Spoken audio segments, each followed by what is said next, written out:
నాకే ద్రోహం తలపెట్టారు.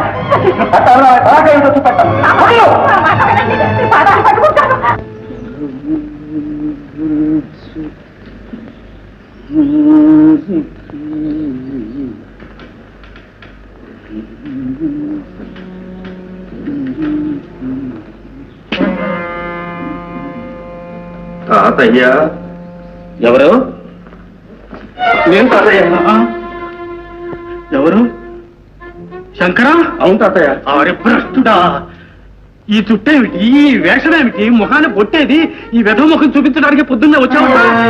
అదిగా తాతయ్య, బస్తీలో ఇలా ఉండకపోతే ఏం కుడుతున్నాయి? ఈ వెధ వేషం వేయకపోతే చదువు రానంటున్నాయి. రే, నిన్ను ఏమేమో అనుకున్నాను రా, డగులుబాజు అయిపోయావు. అదిగా తాతయ్య, పట్టాభిరామయ్య గారే ఇలా పెట్టుకోమన్నారు. తాటి చెట్టు ఎందుకు ఎక్కావరంటే దూడ మేత కట్టావా? నువ్వెట్లా ఉంటే ఆయనకేమరా? నువ్వేమైనా ఆయన కూతుర్ని పెండ్లాడబోతున్నావే? అదే తాతయ్య. ఏమిటి? ఏమీ లేదు తాతయ్య, వారి అమ్మాయి నేను. ఏమన్నావురా?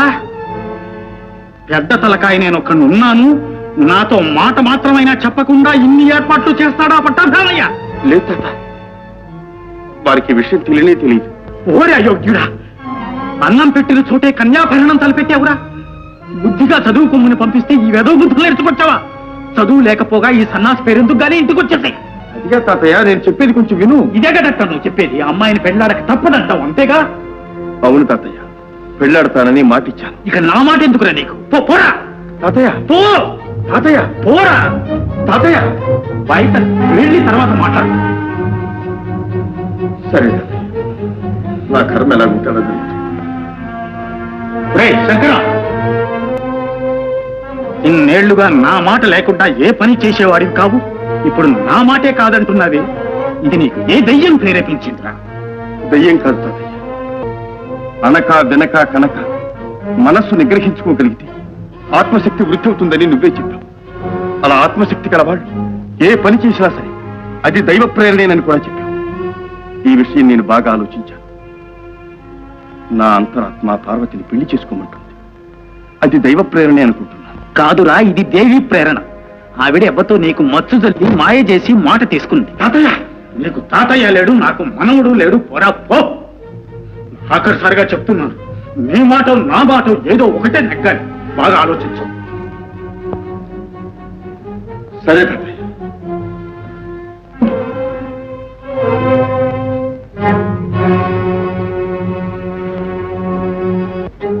సరేనమ్మా, మీకు ఇష్టం లేకపోతే పెళ్ళే మానేస్తాను. ఆ జన్మంతం కన్యగానే ఉంటా. పారు, కన్యగానే ఉండిపోతావా? అంత నిగ్రహం ఉన్నదానికి ప్రేమలు పెటాకులు ఎందుకే? అమ్మా, నీ కళ్ళు మూసుకుపోయాయిగా, చాలు. మా కళ్ళు కూడా ముయ్యాలనా? కాదు, నేనే చెప్దాం అనుకున్నాను, కానీ నా దురదృష్టం అడ్డుపడి ముందే మీకు తెలిసింది. ఎంతకు తెగించావే? సీతా సావిత్రిలాగా పతివ్రత అవుతావనుకున్నాను, వాళ్ళలాగా ఆదర్శవతి అవుతావనుకున్నాను. పార్వతి పేరు పెట్టుకున్నాను, నా ఆశలన్నీ నాశనం చేశావు. నేనేం చేశానమ్మా? ప్రేమించిన వాడినే పెళ్లాడతానన్నాను, వాళ్ళు అదే చేశారు. సావిత్రి తను ప్రేమిస్తున్నది దరిద్రునని, అర్ధాయునని తెలిసి కూడా సత్యవంతునే వరించింది. తల్లిదండ్రులు కాదన్నా పార్వతీశ్వరుణ్ణే పెళ్లాడింది. వాళ్ళు దేవతలు, మనం మానవులు కాదు, దానవులు. కనుకనే ప్రేమలున్న చోట పెళ్లిళ్ళకు. కానీ నేను మాత్రం ఒకరిని ప్రేమిస్తూ ఇంకొకరితో కాపురం చేయబో. అవునన్నా, అయితే వారితోనే పెళ్ళవుతుంది. లేదా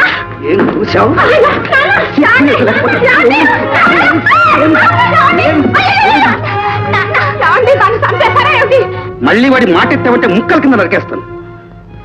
పార్వతి, ఈ కొంపిన అల్లరి పాలు కావాల్సిందేనా? కన్న తల్లిని చెప్తున్నాను, నా మాట వినమ్మా. ఇక అతన్ని మర్చిపో. అలాగేనమ్మా, మర్చిపోవడానికి ప్రయత్నిస్తాను. సాధ్యం కాకపోతే చచ్చిన పోతాను. చంపేస్తాను. చంపండి నాన్న. మనసును చంపటం కంటే మనిషిని చంపటం చాలా తేలిక. ప్రాణం పోతే మళ్ళీ రాదు, కానీ మనసు మార్చుకోవటం మన చేతుల్లో ఉంది. అంత తేలిక కాదమ్మా. మనసే కాదు, మనిషిని కూడా ఆయన దాన్ని. అమ్మా, ఇప్పుడు నేను మీ బిడ్డను మాత్రమే కాదు, వారి బిడ్డకు తల్లిని కాబోతున్నాను. ఏమన్నా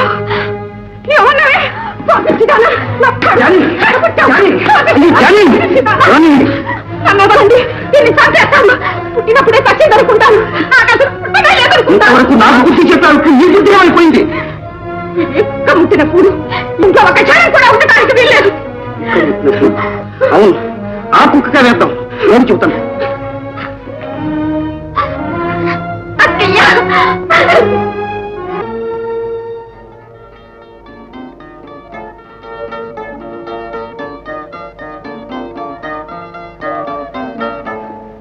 మా తప్పులు క్షమించి మమ్మల్ని ఆశీర్వదించనమ్మా. ఏమని ఆశీర్వదించేది? ప్రేమ కన్నా మీ పాపమే ఈ పెళ్లికి కారణమైంది. అమ్మా, నేనే పాపం చేయలేదమ్మా. నీలాంటి బిడ్డని గని తల్లి పడే బాధ ఏమిటో తల్లివి కాబోయే నీకు త్వరలోనే తెలుస్తుంది. పొట్టిదేనమ్మా, నేను తల్లిని కావటం లేదు. నీ కడుపును పుట్టిన బిడ్డ అలా ఎన్నటికీ చేయదమ్మా. నిజమేనమ్మా, నీ పాదాల సాక్షిగా చెప్తున్నాను. పార్వతి, ఆనాడు ఆవేశంలో నేను మీ బిడ్డను మాత్రమే కాను, వారి భార్యను, వారి బిడ్డకు తల్లిని కాబోతున్నాను అన్నాను. దాన్ని మీరు అపార్థం చేసుకున్నారు. అప్పటికి నాకు అదే వరంలా అనిపించింది. నేను కాదనలేదు, కానీ ఇప్పుడు నిజమే చెప్తున్నానమ్మా. పార్వతి అమ్మా, నిన్న అపార్థం చేసుకుని అవమానించాను. కన్న తల్లిలాగాక కటికి రాక్షసిలా ప్రవర్తించానమ్మా. ఏమండి? మోసం, తగ నా దగ్గర అబద్ధం చెప్పింది, నన్నే మోసం చేసింది, కన్న కూతురు నన్ను మోసం చేసింది. పోండి ఇక్కడి నుంచి. నిలబడతావే లేదా అన్నట్టు నాన్నట నాన్న చిక్కు లేకపోతే సార్.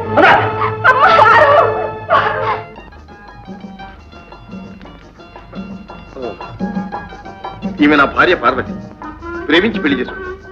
అంటే ఇంట్లోంచి వెళ్ళగొట్టారనమాట. అందుకే కదరా ఇలా వచ్చింది. అలాగా? శాంతాదేవారు, మీరు ఇంకో ఆడవారు తోడొచ్చారు. ఇంకో కప్పు కాఫీ పెట్టండి. మన శంకరం భార్య. రండమ్మా చెల్లమ్మ, కూర్చో. సరేగా నువ్వేం చేస్తున్నావురా? నేనా? స్వరాజ్యం వచ్చేదాకా స్వరాజ్యం స్వరాజ్యం అంటే తిరిగివానా? అవును. స్వరాజ్యం వచ్చాక సురాజ్యం సురాజ్యం అంటే తిరుగుతున్నాను. అంటే మంచి రాజ్యం కోసం పాటుపడుతున్నాడు అన్నమాట. తిరిగే కాలు కిట్టే నూరు ఊరుకదుగా మరి. Good good good. నేనా ఇప్పుడు చేసింది ఇది. ఇక మా ఇద్దరు పొట్టలు గడవడానికి ఏదైనా ఉద్యోగం కోసం వెతుకుతున్నాం. అది ఇకనే మేము వెళ్ళమని దాకా వెళ్ళడానికి లేదు. అరే, నేను చెప్పేది వినరా?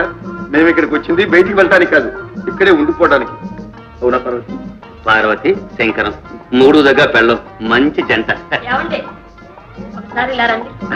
ఇప్పుడే వస్తున్నానండి. చూసావా, ఒక్క క్షణం అక్కడ కూర్చోడం లేదు, వెంటనే పిలుపు. మేము ఒకరికొకరు విడిచిపెట్టి ఉండలేవురా. ఓహో, వస్తాను, ఇప్పుడే వస్తాను. అనురాగమైన దంట. కాపురం అంటే అలా ఉండాలి. నేర్చుకో. ఆయన గారు, ఎక్కడదండి బీరకాయ పీచు? ఏకంగా ఇంట్లోకి తీసుకొచ్చారు? నేను చూసులేదండి, వాళ్ళే వచ్చేసారు. వచ్చింది వాళ్ళేనండి, కానీ ఉండమంది మీరు. ఇంటికి ఇల్లాలని నేనుండగా ఉండమండానికి మీరెవరు, ఉండడానికి వాళ్ళెవరు? ఓహో, అదా మొదలపు. మీరే ఉండమనండి, రండి. ఏమండాయ్, వాళ్ళిద్దరిని ఇంట్లో పెట్టి మేపితే వాళ్ళిద్దరూ పస్తులు ఉండాలి. ఈ ఒక్క పూట ఉండనివ్వండి. ఏమండి, ఇవి రేషన్ రోజులు. వాళ్ళిద్దరూ ఇంట్లో ఒక్క పూట కూడా ఉండడానికి వీల్లేదు. మీరు అట్లా అంటే అట్లా చెప్పండి. ఏమండి, అసలు మీరు ఇంట్లోకి ఏం తెచ్చి తగలబెడుతున్నారో కూడా చెప్పండి. అదేమిటండి, నేను ఏం చూస్తున్నానండి? ఇంకేం చెయ్యాలండి? మన ఇద్దరికి పెళ్ళే 5 సంవత్సరాలైనా ఇట్లా మన ఇద్దరు లింగు మండం తప్ప ఒక పిల్ల పీచ. శాంతదేవ్ గారు, మేమే ఊడిపోయాం. ఒక్క ఉపన్యాసంతో 100,000 జన నాకెట్టాను కానీ మీ నోరు కట్టేలేకపోయింది. పోనీ వాళ్ళకు ఒక కుక్కడి కాఫీ ఇప్పించండి. మీరు నాకేమీ చెప్పక్కర్లేదు. ప్లీజ్.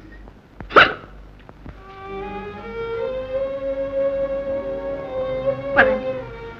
పరా ఇంట్లో పరవాన్నం కంటే సొంత ఇంట్లో చద్దనమే మీరు. వాళ్ళ వీళ్ళ చేత కాదనిపించుకోవటం ఎందుకు? ఆ తిట్లేవో మీ తాతగారి చేతే తిందాం. మీ ఇంటికే వెళ్దాం. పదండి. అవును, ఈ పరిస్థితులు అదే వచ్చింది. అలాగే. రావదాసు, రావదాసు వస్తున్నారా? అబ్బే లేదురా, కొత్తగా పెళ్ళి వచ్చారు కదా, మీకు ఏమేమి పిండి వంటలు ఎలా ఎలా చేయాలని ఆలోచిస్తున్నాం. పిండి వంటలు ఎందుకురా? వస్తా ఉంటే దవల మన స్నేహితుడు నారాయణరావు లేడు, టీ పార్టీ ఇచ్చాడు రా. ఏదో నిన్ను కూడా చూసిపోదామని వచ్చామంతే. వెళ్దాం పార్వతి. అదేమిటమ్మా, ఫోన్ చేయకుండానే వెళ్తున్నారు? ఇప్పుడే ఫోన్ చేసి బయలుదేరాము. అవును. అవునులే, తినకుండా ఎలా వస్తారు గాని. పోన్లే, కాస్త కాఫీ అయినా తీసుకోండి. తీసుకోండి. తీసుకోరా. తీసుకోమ్మా.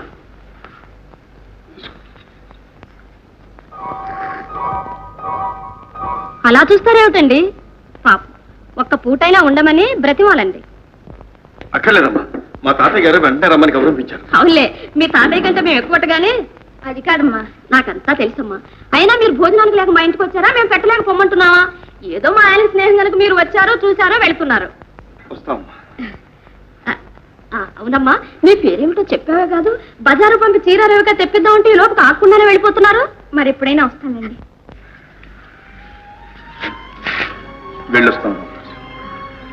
నేను రామదాసులు కాదురా, ఈ మాత్రానికి దిగులు పెట్టాను. ఎలాగో సర్దుకో. వెళ్ళొస్తాను. వస్తామండి.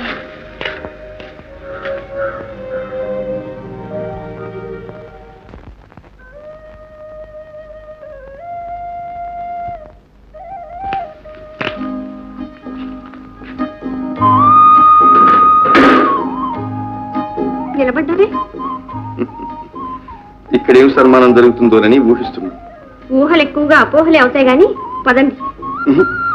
నువ్వు ఇక్కడే ఉండు, నేను ముందు వెళ్ళొస్తాను. ఏ, నేను వస్తాను.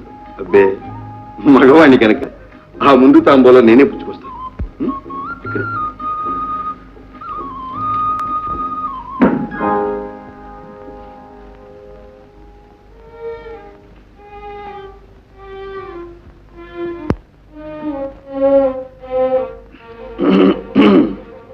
ఎవరు? నేనే తాతయ్య. ఓహో, ఏం మనవడా, మళ్ళీ ఏం గొడవ వెంట పెట్టుకొచ్చావు? పాత గొడవే తాతయ్య. పట్టాపి గారు అమ్మాయి పార్వతిని పెళ్లి కూడా చేసుకున్నాం. ఏమిటి, పెళ్లి కూడా అయిపోయింది? ఒరే అప్రాచ్యుడా, నేను నా మాట నీకు అవసరం లేనప్పుడు నా ఇంటికి ఎందుకు వచ్చావు? పోవతలకి. తాతయ్య, నీ తాతయ్య ఏనాడు చనిపోయాడరా? తాతయ్య, నిన్ను బస్తీకి పంపిల్లాడే నీ తాతయ్య చనిపోయాడరా? నీ బుద్ధి మీద గాలి మేడలు నిర్మించుకుని నిలువురా నాశైపోయాడరా నీ తాతయ్య. పోరా పో. తాతయ్య, ఆవిడటు పుట్టింటికి కాక నేనిటు నీకు కాక మా ఇద్దరి బ్రతుకులు ఏమైపోవాలి తాతయ్య? మాకింకా దిక్కెవరు తాతయ్య? నన్ను అడుగుతాలేరా? ఈ ఆగత్యం చేయించిన నీ బుద్ధినడు, వయస్సు ఇచ్చిన మదంతో మూసుకుపోయిన నీ కళ్ళనడుగురా. పోరా తాతయ్య, పోరా. తాతయ్య, తల్లి లేని వాడిని చిన్నప్పటి నుంచి నీ చేతులతో పెంచి పెద్ద చేశావే. మంచిదనుకున్న పని ఏదైనా సరే ధైర్యంగా చేయమని నువ్వే చెప్పావే తాతయ్య. అవన్నీ గుర్తుకు తెచ్చి నన్ను ఎందుకు రెచ్చగొడతావు? పోరా పోరా తాతయ్య, పోరా అవతలి. తాతయ్య, పోరా.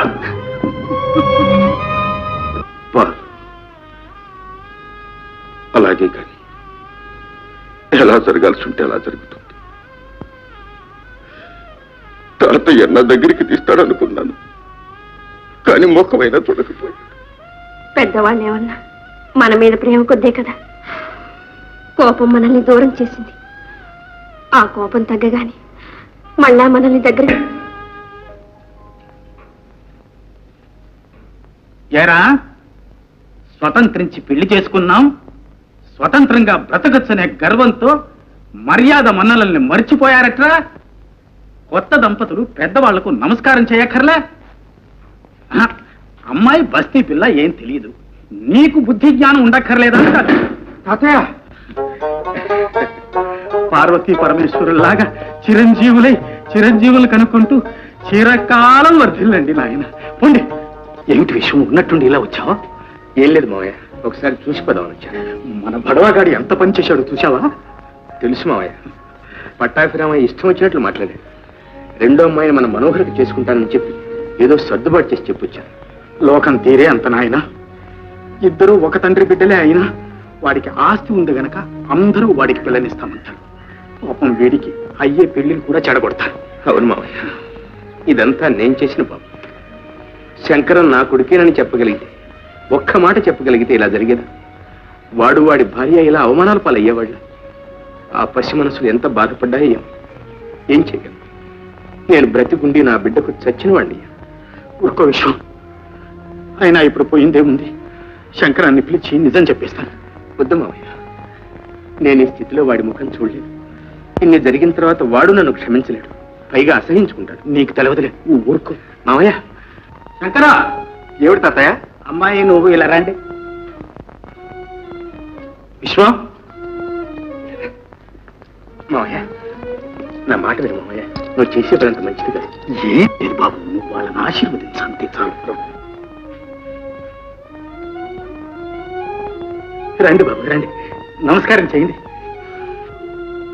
లేవు, కలకాలం సుఖ సంతోషాలతో వర్ధిల్లండి నాయన.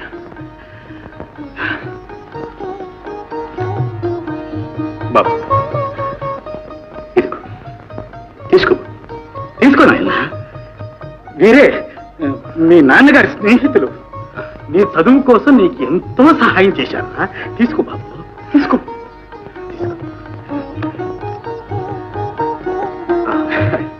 మా నాన్నగారి ఆచూక్యం అనేది తెలిసిందండి. లేదు బాబు, దేశాలు తిరుగుతూ ఎక్కడో రాలిపోయి ఉంటాడు. ఏమైనా మీ నాన్న నీకు చనిపోయిన వాడి కింద లెక్క. ఊరుకో బాబు ఊరుకో. శంకరం, ఏమిటిదంతా? ఇదేనా మర్యాద? వారిని కదలించి కళ్ళనీళ్ళు పెట్టిస్తావా? వెళ్ళండి లోపలికి. వస్తుంది.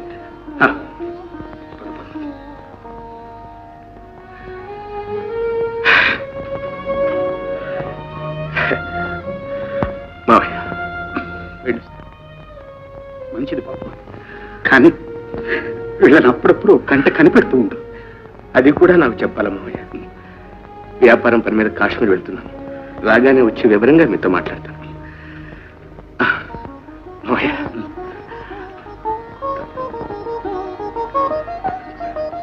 సతీయ, ఈ పిల్లల్ని ఒక్క తమాషా పట్టించిందని వెళ్ళొస్తారు మావయ్య.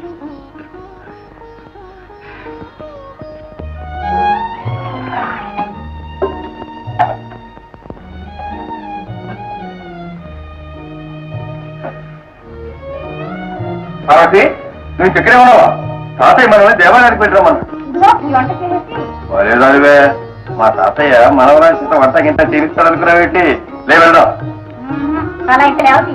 ఓహో, చాలా దూరం వచ్చిందే. మాత్రం ఛాన్స్ ఇస్తే సంక్రేసుకుపోం.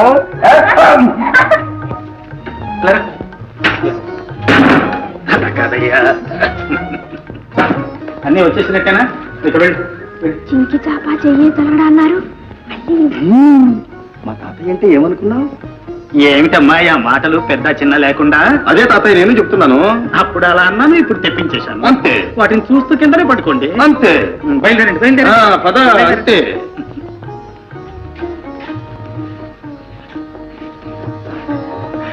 నా బాబు, బాబు సంతోషంగా పెట్టుకున్నా.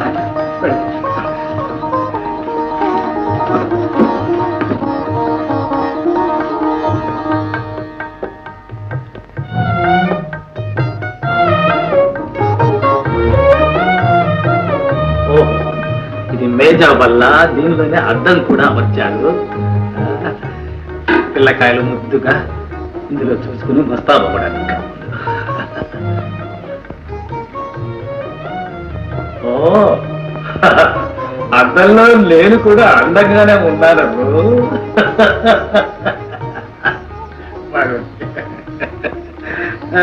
ఇంకా ఏమిటి అందరు నా బొంద 70 ఏళ్ళు వస్తే ఇంకా ఏమిటి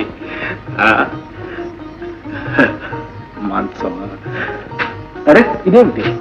ఓహో, పిల్లకాయలు మంచం ఎక్కబోయే ముందు కాళ్ళు తుడుచుకోవాలి కాబట్టి బాగానే ఉంది. మంచం, మెత్త మెత్త దిండు.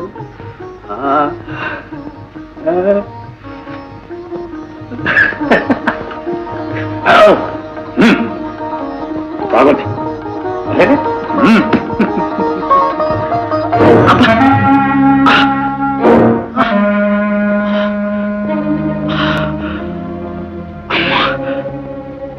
ఏమిటి పోటు?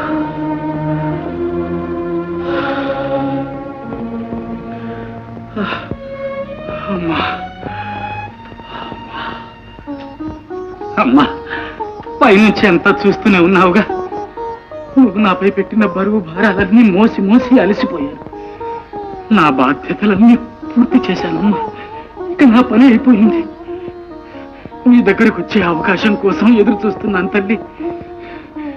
ఈశ్వరా,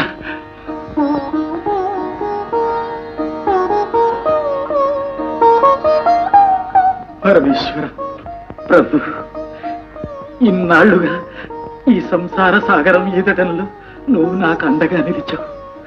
నా ఆశలు ఆశయాలు అన్నీ నెరవేర్చావు. నా తర్వాత కూడా ఈ దంపతులను నువ్వే కనిపెట్టి ఉండాలి స్వామి. శంభో శంకర. తాతయ్య, తాతయ్య, తాతయ్య! ఏమండి తాతయ్యకి ఏమైంది?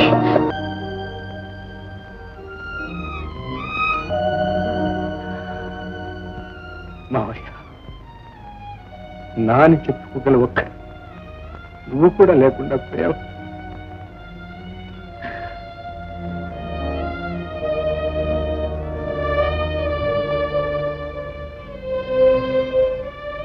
నా బిడ్డకు నాకు మధ్యనున్న ఒకే ఒక సంబంధం, నేనే తండ్రిని చెప్పే ఆ ఒక్క సాక్ష్యాధారం లేకుండా పోయిందా? శంకర్కు నేనే తండ్రిని ఎలా తెలుస్తుంది? ఎవరు చెప్తారు? అమ్మయ్యా, నువ్వు తప్ప ఇంకెవరు చెప్పినా వాడు ఎలా నమ్ముతాడు? కన్న బిడ్డకి నాన్న చుకునే నాకు లేదు. ఆశ నీతోనే అంతరించిపోయింది మావయ్య.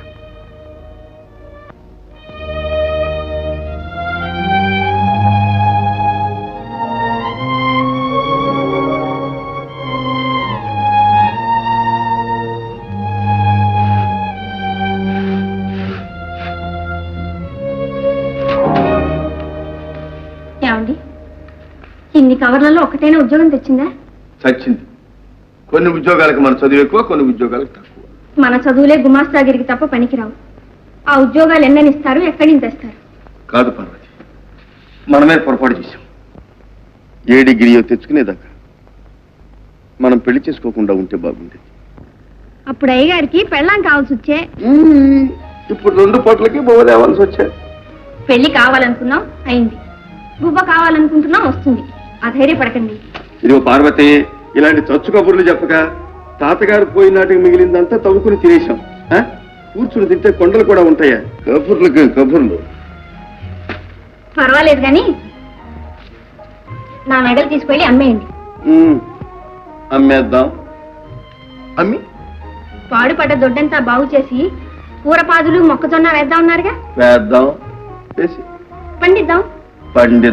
పండించి మార్కెట్లో అమ్ముదాం. అమ్ముదాం. అమ్మి డబ్బు తెద్దాం, తిందాం, హాయిగా ఉందాం. సరే? డబ్బు తెద్దాం, తిందాం. హాయ్ అంటే ఏమిటి? ఇలా ఇన్ని కష్టాల్లో కూడా ఇంత ఆనందంగా ఎలా ఉండగలుగుతుంది? మీరు ప్రక్కన ఉన్నారు కనుక.